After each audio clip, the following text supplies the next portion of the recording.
Hi friends, எல்லாருக்கும் வணக்கம். இந்த வீடியோவில் நம்ம என்ன பார்க்க போகிறோம் அப்படின்னா, ஒரு ஃப்ரண்ட் தட்டு வந்து ஒரு கிராஸ் கட்டிங் ப்ளவுஸு நெக்கு வந்து எக்ஸ்பெண்ட் ஆகாமல் ஒரு ஃப்ரண்ட் போர்ஷன் வந்து எப்படி ப்ராப்பராக ஒரு நல்ல ஃபினிஷிங்கோட நம்ம ஸ்டிச் பண்ணுறது அப்படிங்கிறத தெரிஞ்சுக்க தான். கட்டிங் நம்ம எவ்வளோ ப்ராப்பராக போட்டாலும் சின்ன சின்ன விஷயங்கள் நுணுக்கங்கள் எல்லாமே தெளிவாக நம்ம நோட் பண்ணி ஒரு கட்டிங் போட்டாலும் அதனுடைய ஃபினிஷிங்கை வந்து நம்ம எப்படி எக்ஸ்போஸ் பண்ண போகிறோம் அப்படின்னா அதனுடைய ஸ்டிச்சிங்கில் தான். அந்த ஸ்டிச்சிங்லேயும் நீங்கள் சின்ன சின்ன மிஸ்டேக் பண்ணிட்டீங்க அப்படின்னா கூட நீங்கள் என்ன தான் பர்ஃபெக்டாக கட்டிங் போட்டிருந்தாலும் அது வந்து உங்களுக்கு அந்த மிஸ்டேக் வந்து பெருசாக தெரியும். அது எப்படினாலும் நம்ம போடும்போது ஒரு நெக்லேயோ ஒரு பேக் தட்லேயோ ஒரு ஷோல்டர் சைட்லேயோ ஒரு சின்னதாக ஒரு மிஸ்டேக் நீங்கள் பண்ணியிருந்தீங்கன்னா கூட அந்த இடத்துல வந்து அந்த கட்டிங்கில் தான் குறை சொல்லுவாங்களே ஒழிய நம்ம வந்து ஸ்டிச்சிங்கில் வந்த குறை அப்படிங்கிறது மேக்ஸிமம் வெளியில் வந்து தெரியாமையே போயிடும். அப்போது ஸ்டிச்சிங் நம்மளும் கட்டிங்கில் என்ன பண்ணணும் அப்படிங்கிறத தான் யோசிப்போமே ஒழிய ஸ்டிச்சிங்கில் நம்ம பண்ண மிஸ்டேக்கை நம்ம கவனிக்காமையே விட்டுருவோம். அப்போது ஒவ்வொரு ப்ளவுஸையுமே நம்ம ப்ராப்பராக ஸ்டிச் பண்ணிகிட்டே இருந்தோம் அப்படின்னாவே ஆட்டோமேட்டிக்காக ஸ்டிச்சிங்கில் வந்து உங்களுக்கு எந்த ஒரு ப்ராப்ளமும் வராது. நம்ம ஒருத்தருக்கு கட்டிங் போட்டு கொடுக்குறோம், அப்போ அவங்க இன்னொருத்தவங்க அது ஸ்டிச் பண்ணுறாங்க அப்படின்னா நம்ம என்னென்ன மாதிரி ஸ்டிச் எதிர்பார்க்குறோம் அப்படிங்கிறத ஃபஸ்ட்டு அவங்களுக்கு ஒரு சின்ன ஜாயின் போடுறதுனா கூட எப்படி போடணும் அப்படிங்கிறத நம்ம சொல்லி கொடுத்து அவங்க பண்ணிட்டாங்க அப்படின்னாவே அதை வந்து நம்ம ஒரு நல்ல ஒரு ஃபினிஷிங்கை நம்ம கொண்டு வர முடியும். ஏன்னா கிளாத் அப்படிங்கும்போது பார்த்தீங்க அப்படின்னா இப்போ இந்த ப்ளவுஸ்லேயே இந்த ஃப்ரண்ட் போர்ஷனுக்கு இந்த சைடில் வந்து கொஞ்சம் கிளாத் வந்து நம்ம கம்மியாக இருக்குது. அப்போ வந்து இது எவ்வளோ கம்மியாக இருக்குது, இதுக்கு எந்த மாதிரி ஜாயின் போடலாம் அப்படிங்கிறத முதல் கொண்டு நம்ம வந்து ஃபஸ்ட்டு பார்க்கணும். எதுவுமே இப்படி உள்பக்கம் ஜாயிண்ட் வந்துருச்சு அப்படின்னா அதை ரொம்ப கவனமாக தான் நம்ம போட்டாகணும். ஏன்னா இந்த டிசைனுக்கு தகுந்த மாதிரி கிளாத் வச்சு அந்த ஜாயிண்ட் வந்து வெளியில் தெரியாத மாதிரி அது ஒரு வீவிங் லைன் மாதிரியே கொண்டு வந்து நம்ம ஒரு ஜாயின் போடணும். இப்போ இது பார்த்திங்கன்னா இந்த நாச்சுக்கு அவுட்டரில் வருது, அதனால் நம்ம எப்படினாலும் கொஞ்சம் அட்ஜஸ்ட் பண்ணி ஒரு ஜாயின் போட்டுக்கலாம். சப்போஸ் கிளாத்து பத்தலை அப்படிங்கிற பட்சத்தில் நம்ம என்ன பண்ணணும் அப்படின்னா ஒரு ஸ்லீவுக்கோ ஒரு பேக்குக்கோ எந்த ஒரு ஜாயிண்ட்டும் வராமல் ஃப்ரண்ட் போர்ஷனில் அந்த ஜாயிண்ட்டை கொடுத்து நம்ம கவர் பண்ணி தான், அதாவது வெளியில் தெரியாமல் அந்த ஜாயிண்ட்டை போட்டு தான் நம்ம வந்து ஸ்டிச் பண்ணணும். அப்படி பண்ணினா மட்டும்தான் அந்த ஃபினிஷிங் வந்து நமக்கு வெளியே நீட்டாக இருக்கும். முன்பக்கம் இருந்தாலும் அது வந்து ஒன்றும் ப்ராப்ளம் இருக்காது. ஏன்னா நம்ம போடுற ஜாயிண்ட்டும் நல்லா நீட்டாக போட்டுட்டோம் அப்படின்னா அதனால் எந்த ஒரு பிரச்சனையும் இருக்காது. இப்போ இதில் நம்ம எப்படி இப்போ ஜாயின் போடுறது அப்படிங்கிறத நம்ம பார்க்கலாம்.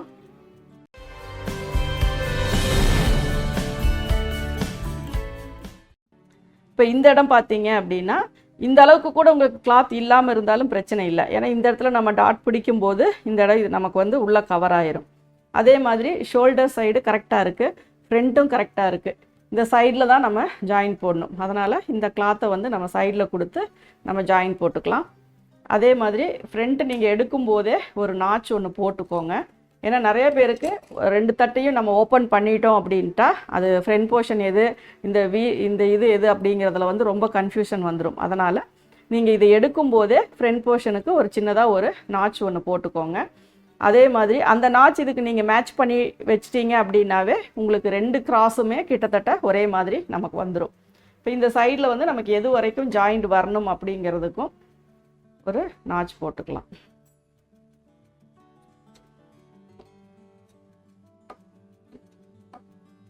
இது வரைக்கும் நமக்கு கீழே இருந்து ஜாயிண்ட் வரணும். இப்போ இந்த போர்ஷனுக்கும் நம்ம ஜாயின் போட்டுக்கலாம்.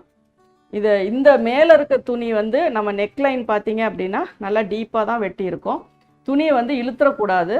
இழுக்காமல் ரொம்ப சாஃப்டாக ஹேண்டில் பண்ணிங்கன்னா மட்டும்தான் இந்த நெக்கு வந்து விரிஞ்சு போகாமல் இருக்கும்.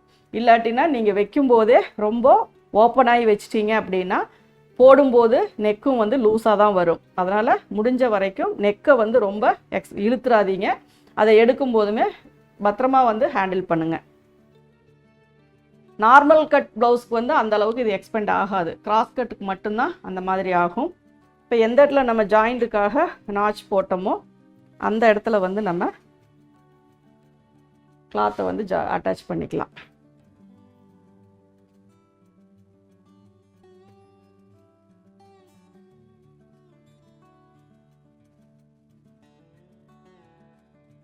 கீழே இருந்து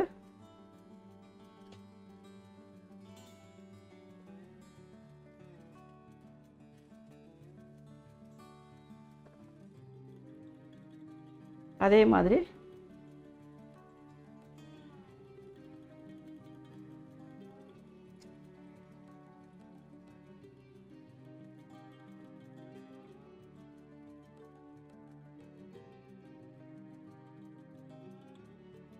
கலர் உள்பக்கம் வெளிப்பக்கம் கரெக்டாக பார்த்துக்கோங்க.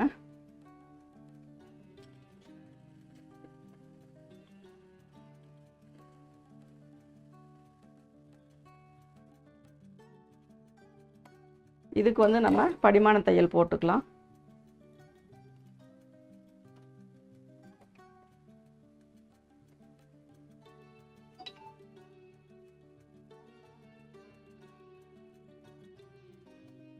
நகத்தில் வந்து ப்ரெஸ் பண்ணிக்கோங்க. துணி டேமேஜ் ஆகிற அளவுக்கு ப்ரெஸ் பண்ணாதீங்க.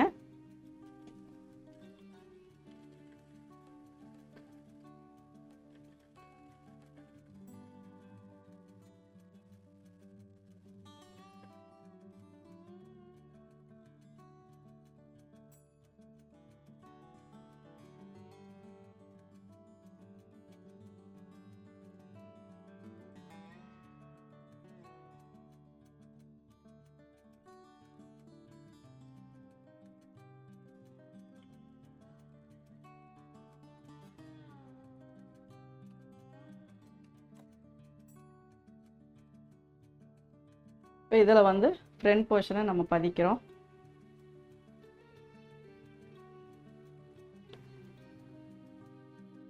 கரெக்டாக இந்த நாச் எங்கே வருதோ அந்த இடத்துல இதை வச்சுக்கோங்க. மெயினாக ஷோல்டர் சைடு கிளாத் வந்து பத்தாமல் போயிடக்கூடாது. அதே மாதிரி இந்த ஜாயிண்ட்டும் வந்து ரொம்ப உள்ளே வந்துடக்கூடாது. அதனால் எப்படி கரெக்ட் பண்ண முடியுமோ அந்த மாதிரி வச்சுட்டு குண்டூசி போட்டுக்கோங்க.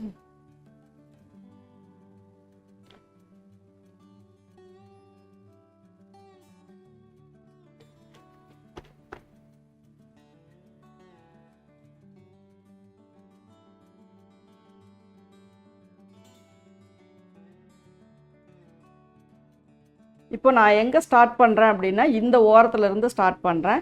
இப்படியே கொண்டு வந்து இந்த நெக்கு இதில் கொண்டு வந்து மறுபடியும் இதே இடத்துல நம்ம முடிப்போம். அப்படி முடிக்கும்போது மேக்ஸிமம் உங்களுக்கு இந்த கைடுனால் வர சின்ன சுருக்கம்னா ஓகே.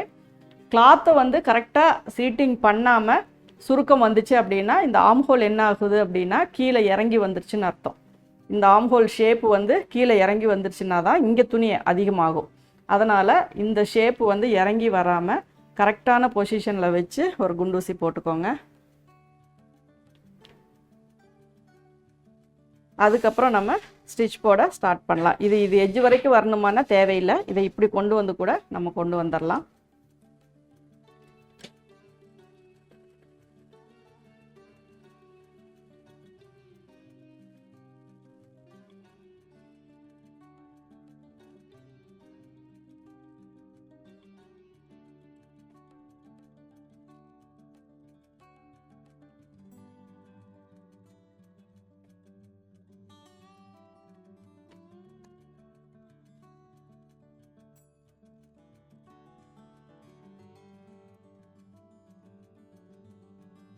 நெக் சைடு ஸ்டிச் பண்ணும்போது தான் ரொம்ப கேர்ஃபுல்லாக பண்ணணும். நெக்கு வந்து இழுத்துறக்கூடாது.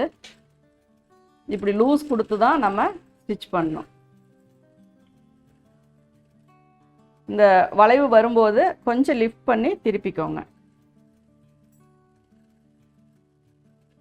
லைனிங் கிளாத்தை விட்டு கீழ் கிளாத்தையும் லைனிங் கிளாத்தையும் நம்ம அட்ஜஸ்ட் பண்ணிடக்கூடாது. கரெக்டாக அதே மாதிரி கொண்டு வரணும்.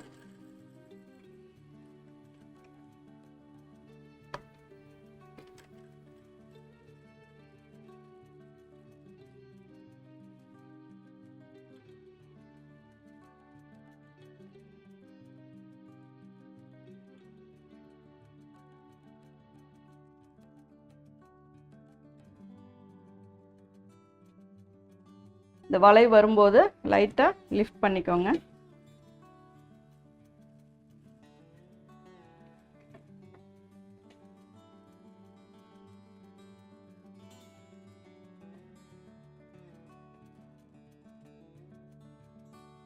இந்த இடத்துல எக்ஸஸ் கிளாத்து வரக்கூடாது. அப்போ தான் நீங்கள் கரெக்டாக ப்ராப்பராக இதை அட்டாச் பண்ணியிருக்கீங்க அப்படின்றது அர்த்தம்.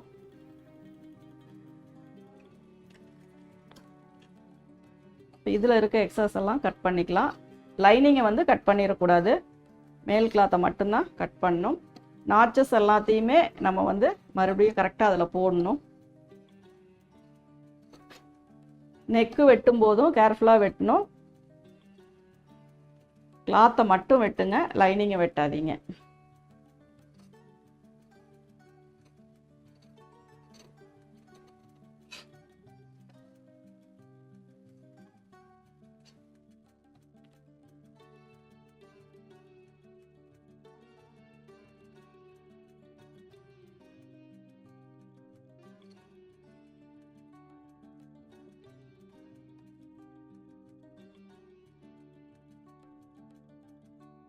இதில் பார்த்தீங்கன்னா இது வந்து ஆம்ஹோல் நாச்சு, இது ஃப்ரண்ட் சைடு நாச்சு, இது பார்த்தீங்க அப்படின்னா ஓப்பன் நாச்சு, இது வந்து பெரிய டாட் பிடிக்கிறதுக்கான நாச்சு.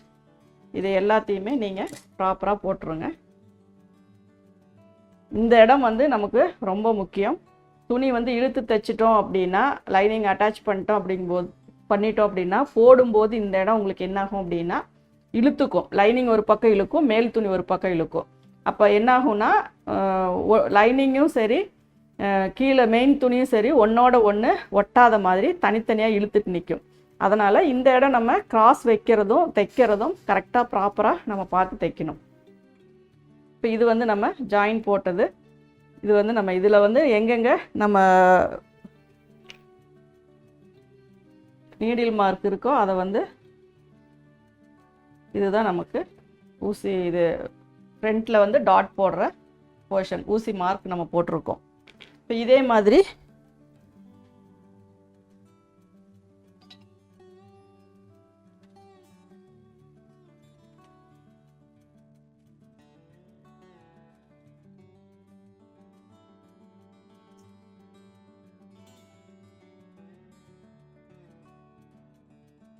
கரெக்டாக அந்த நாச் எங்கே இருக்கோ அந்த இதுக்கு இதை கொண்டு வந்துருங்க.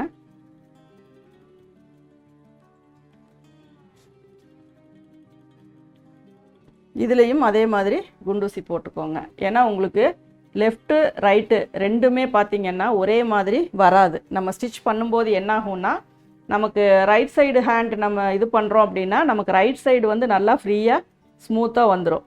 ஆனால் லெஃப்ட் சைடு ஸ்டிச் பண்ணும்போது கொஞ்சம் முன்ன பின்ன மிஸ்டேக் வரும். அது பட்டி ஜாயின் பண்ணாலும் சரி, ஸ்லீவ் ஜாயின் பண்ணாலும் சரி, அதில் வந்து சின்னதாக வரும். அந்த மாதிரி வராமல் இருக்கணும் அப்படின்னா நீங்கள் வந்து இது மாதிரி குண்டூசி வந்து போட்டுக்கோங்க. எங்கே ஸ்டார்ட் பண்ணுறீங்களோ அங்கே முடிக்கும்போது சுருக்கம் வரக்கூடாது. இப்போ நான் வந்துட்டு அதில் எட்ஜு அந்த கார்னர்லேருந்து ஸ்டார்ட் பண்ணேன், அது வந்து லெஃப்ட் சைடு. இப்போ இது வந்து ரைட் சைடு. ரைட் சைட்லேயும் நான் வந்து இந்த இதில் கார்னர்லேருந்து தான் நான் ஸ்டார்ட் பண்ணுறேன். ஏன்னா இங்கேருந்து நம்ம ஸ்டார்ட் பண்ணும்போது நமக்கு கை வந்து அந்த இது வராது. உங்களுக்கு எப்படி கரெக்டாக இருக்கோ அது ஏதோ ஒரு ஓரத்தில் இருந்து நீங்கள் ஸ்டார்ட் பண்ணுங்கள். முன்ன பின்ன அட்ஜஸ்ட் பண்ணாலும் இந்த இடத்துல தான் வந்து ஸ்டோர் ஆகணும். அது கழுத்துக்கிட்டேயோ இல்லை இந்த ஃப்ரண்ட் போர்ஷன்லேயோ வந்து கிளாத்து வந்து சுருக்கம் வரக்கூடாது. அதனால தான் ஏதோ ஒரு கார்னரில் எட்ஜில் வர்ற மாதிரி நீங்கள் இதை வந்து பதிக்கலாம்.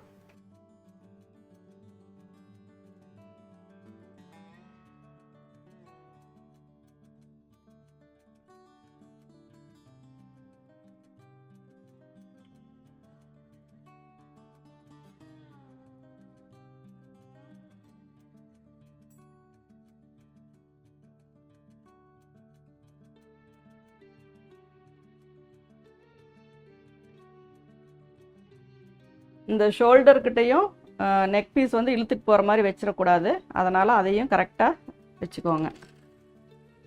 துணியை நான் வந்து இழுக்கவோ இல்லை அட்ஜஸ்ட் பண்ணவோ எதுவுமே பண்ணல. ஃபஸ்ட்டு வச்சு ப்ளேஸ் பண்ணினது தான். அதை அப்படியே தான் நான் வந்து மூவ் பண்ணி ஸ்டிச் பண்ணுறேன். வளைவாக வர இடத்துல மட்டும்தான் அந்த வந்து ஃபுட்டை வந்து நான் கொஞ்சம் மேலே தூக்குறேன். ஏன்னா அந்த இடத்துல சுருக்கம் வந்துடக்கூடாது அப்படிங்கிறக்காக தான்.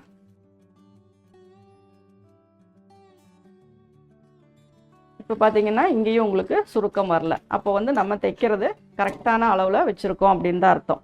இங்கே ஏதாவது அட்ஜஸ்ட்மெண்ட் மாதிரி இருந்துச்சுன்னா நமக்கு இந்த இடத்துல சுருக்கம் வரும்.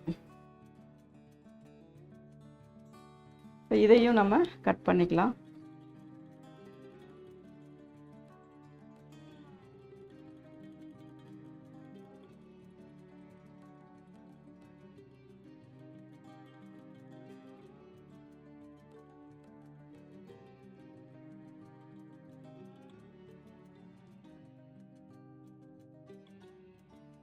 இதுலேயும் அந்த நாச்சஸ் எல்லாத்தையும் போட்டுருங்க.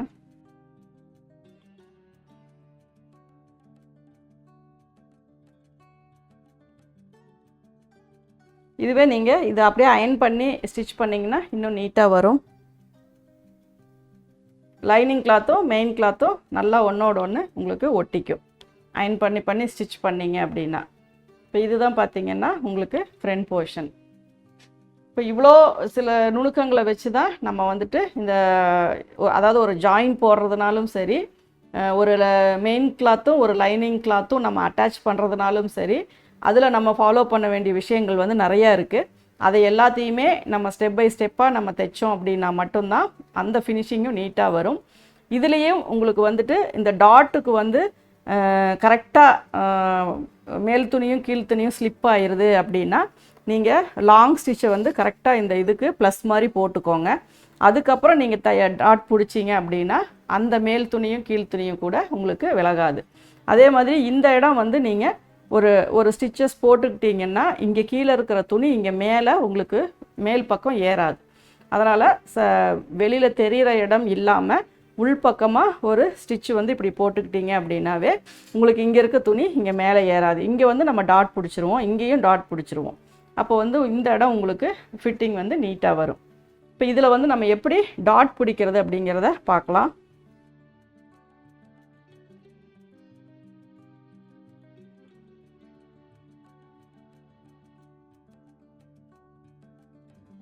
இப்போ உங்களுக்கு வேணும்னா இந்த 2 டாட்டையுமே நம்ம கனெக்ட் பண்ணுறதுனாலும் பண்ணிக்கலாம். அது ஷார்ப் எப்படி வருது அப்படிங்கிறத பார்த்துட்டு அதை பண்ணிக்கலாம். இப்போ கரெக்டாக இந்த டாட்டை வந்து நம்ம மடித்து இது பண்ணிக்கலாம். இதனுடைய 2 பகுதியும், அதாவது இந்த சைடும் இல்லை இந்த சைடும் இல்லை, இதனுடைய சென்ட்ரு பகுதி இதையும் கரெக்டாக ஈவனாக வச்சுட்டு நகத்தில் ப்ரெஸ் பண்ணிவிட்டு இதில் வந்து நம்ம தையல் போடலாம். ஸ்ட்ரைட் தையலாக போடுங்க.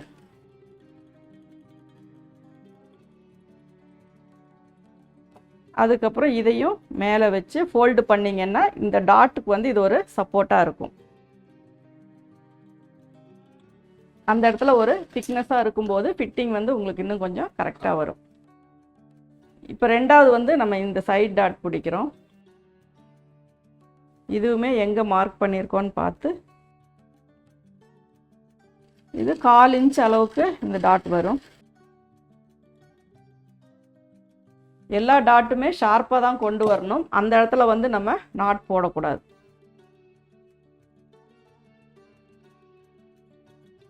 இதுலேயுமே நம்ம இந்த பாயிண்ட்டை வந்து கரெக்டாக கொண்டு வரணும். அதுக்கப்புறம் இந்த 2க்கும் மிடில் இந்த கையை வந்து கரெக்டாக இந்த துணியை வந்து இதோட வச்சுக்கணும். ஏன்னா அந்த துணி வந்து ஸ்லிப் ஆகிடக்கூடாது. அதனால் இங்கே வந்து இதை வச்சு ஒரு டாட் பிடிச்சிக்கலாம். இந்த டாட் வந்து 1/4 இன்ச்சுக்கு கொஞ்சம் கம்மியாகவே பிடிங்க. கப் ஷேப்புக்கு பெருசாக இருக்குது அப்படின்னாலும் இதை வந்து நம்ம சேர்த்தி பிடிக்கலாம். ஆனால் இங்கே நீங்கள் சேர்த்தி பிடிக்கும்போது இந்த செஸ்ட் ரவுண்டு வந்து டைட் ஆகிடக்கூடாது, ஆம்ஹோல் ரவுண்டு வந்து சின்னதாகிடக்கூடாது. அதனால் நம்ம இந்த இடத்த பொறுத்த வரைக்கும் மேக்ஸிமம் 1/4 இன்ச்சு, அதை விட குறைவாக தான் பிடிக்கணுமே ஒழிய அதை விட அதிகமாக பிடிக்கக்கூடாது. அப்படி பிடிச்சிட்டிங்க அப்படின்னா செஸ்ட் ரவுண்டு டைட் ஆகும், ப்ளவுஸ் போடும்போது ஒரு லைன் உழுவும். அதனால் அதை கவனமாக பார்த்துக்கோங்க. ஆம்ஹோல் ரவுண்ட்லேயும் உங்களுக்கு ப்ராப்ளம் வரும்.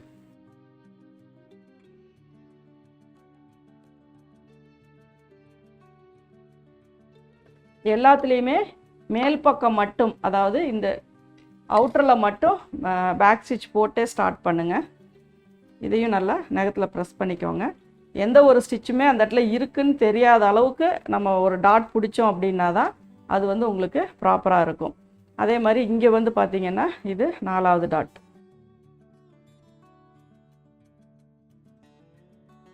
இதுவுமே ரொம்ப அதிகமாக பிடிச்சிட்டிங்கன்னா யோக் அட்டாச் பண்ணும்போது அந்த இடம் இழுத்துட்டு போகும். அதனால் இங்கே ஸ்டார்ட் பண்ணதுலேருந்து மைல்டாக அப்படியே கிராஸாக கொண்டு வந்துடலாம்.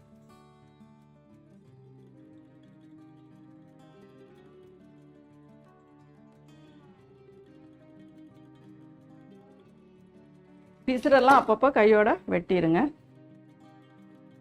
இப்போ இதையும் நம்ம பிடிச்சிட்டோம் அப்படின்னா இருக்குது. இப்போ இது வந்து நமக்கு ஃபிட்டிங் இது ஓகே தான். ஆனால் கப் ஷேப் வந்து இது ரொம்ப ஷார்ப்பாக இருக்குது அப்படின்னு நீங்கள் நினச்சிங்க அப்படின்னா இந்த 2ஐயும் நம்ம ஜாயின் பண்ணிக்கலாம். அப்போ அதுக்கு நம்ம ஃபஸ்ட்டு என்ன பண்ணோன்னா ஒரே நேர்கோட்டில் வர்ற மாதிரி நம்ம வந்து இந்த டாட் வந்து போடணும். இப்போ இதில் நீங்கள் வந்து ஒரு தையல் வந்து ஃபஸ்ட்டு போட்டுக்கோங்க.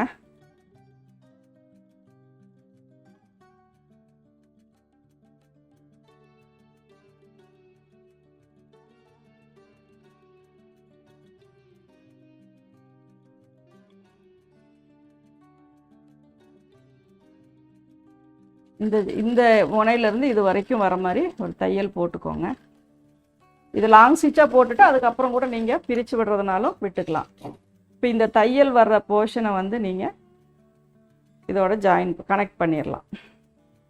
கரெக்டாக இந்த ஸ்டிச்சு எங்கே இருக்கோ அதோட நம்ம கனெக்ட் பண்ணிட்டா இந்த கப் ஷேப் வந்து உங்களுக்கு பிரின்சஸ் கட்டு கப் ஷேப் மாதிரி பிளெண்ட் ஆயிரும்.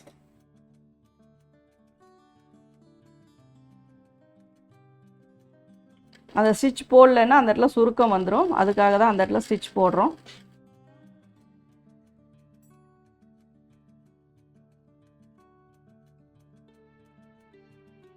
இப்போ பார்த்தீங்கன்னா இந்த கப் ஷேப் பொறுத்த வரைக்கும் இந்த இடத்துல உங்களுக்கு பிளெண்டாக இருக்கும்.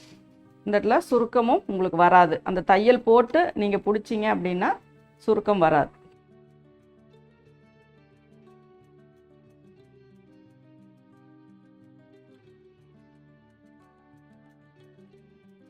இந்த ஷார்ப் வந்து உங்களுக்கு குறையும். இது வரைக்கும் நம்ம சைடு ஸ்டிச் போயிடும்.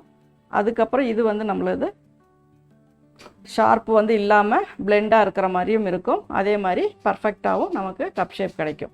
இப்போ இதில் பிடிச்ச மாதிரியே இந்த சைடும் நம்ம வந்துட்டு டாட் பிடிக்கலாம். அப்போ நீங்கள் என்ன பண்ணணும் அப்படின்னா ஃபஸ்ட்டே இந்த லைனை வந்து நீங்கள் கனெக்ட் பண்ணிடுங்க. அதாவது 4 டாட்டில் இந்த டாட் கனெக்ட் பண்ணுறீங்க அப்படின்னா இதை வந்து ஃபஸ்ட்டு நம்ம கனெக்ட் பண்ணிடலாம். இந்த ஆம்ஹோல்லேருந்து கீழே இந்த சென்டருக்கு கீழே கொண்டு வந்துடலாம். இதுக்கப்புறம் நம்ம டாட் பிடிச்சிக்கலாம்.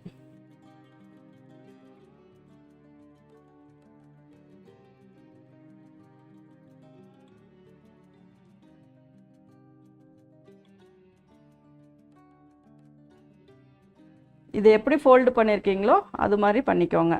ரைட் சைடு மாறியும் வரலாம். மேக்ஸிமம் முடிஞ்ச வரைக்கும் ஒரே சைடு வர மாதிரி வச்சுக்கோங்க. அடுத்தது சைடு டாட்டு.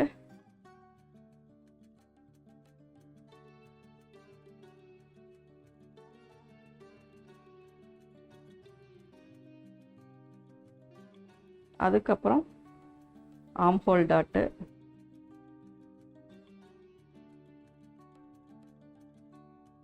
ஆம்ஹோல் டாட்டை அந்த ஸ்டிச்சஸோட அப்படியே கனெக்ட் பண்ணிக்கலாம்.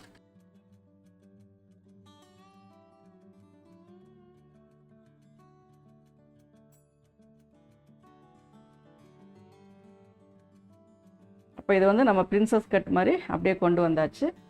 அதுக்கப்புறம் 4th டாட்.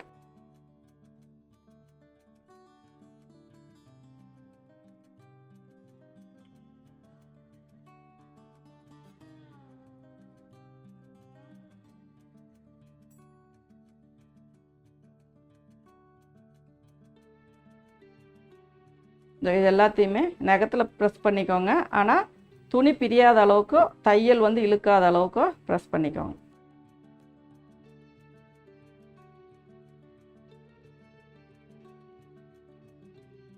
ஃப்ரண்ட் போர்ஷன் பார்த்தீங்கன்னா இந்த இடம் பிளெண்டாக தான் இருக்கும். இதுவும் அதே மாதிரி பிளெண்டாக தான் இருக்கும். இன்னும் உங்களுக்கு பிளெண்டாக வேணும் அப்படின்னா இந்த 2 டாட்டையுமே இன்னும் கொஞ்சம் டிஸ்டன்ஸில் நீங்கள் நிறுத்திட்டீங்க அப்படின்னா இந்த இடம் ஒரு கப்பு நம்ம எப்படி வைக்கிறோமோ அந்த ஷேப்புக்கு கொண்டு வந்து நம்ம வச்சுக்கலாம். இந்த இடம் வந்து உங்களுக்கு பேடு வைக்கிறோம் அப்படின்னா பேடு வைக்கிற ஷேப்புக்கு நம்ம கொண்டு வந்துடலாம். இப்போ இதை பொறுத்த வரைக்கும் ஒரு ஃப்ரண்ட் போர்ஷன் எப்படி வந்து நம்ம ஸ்டிச் பண்ணுறது அப்படிங்கிறத இந்த வீடியோவில் பார்த்துருப்பீங்க. இந்த வீடியோ பொறுத்த வரைக்கும் சின்ன சின்ன நுணுக்கங்கள் நம்ம எப்படி ஃபாலோ பண்ணணும், ஒரு ஜாயிண்ட் எப்படி போடணும், ஒரு டாட் எப்படி பிடிக்கணும், அதை எப்படி பிரின்சஸ் கட் டாட் மாதிரி அட்டாச் பண்ணணும், அதுக்கு என்னென்ன விஷயங்களை நம்ம ஃபாலோ பண்ணணும் அப்படிங்கிறது வரைக்கும் உங்களுக்கு புரிஞ்சிருக்கும். இந்த வீடியோ உங்களுக்கு பிடிச்சிருந்தா லைக் பண்ணுங்கள், ஷேர் பண்ணுங்கள். Thank you viewers.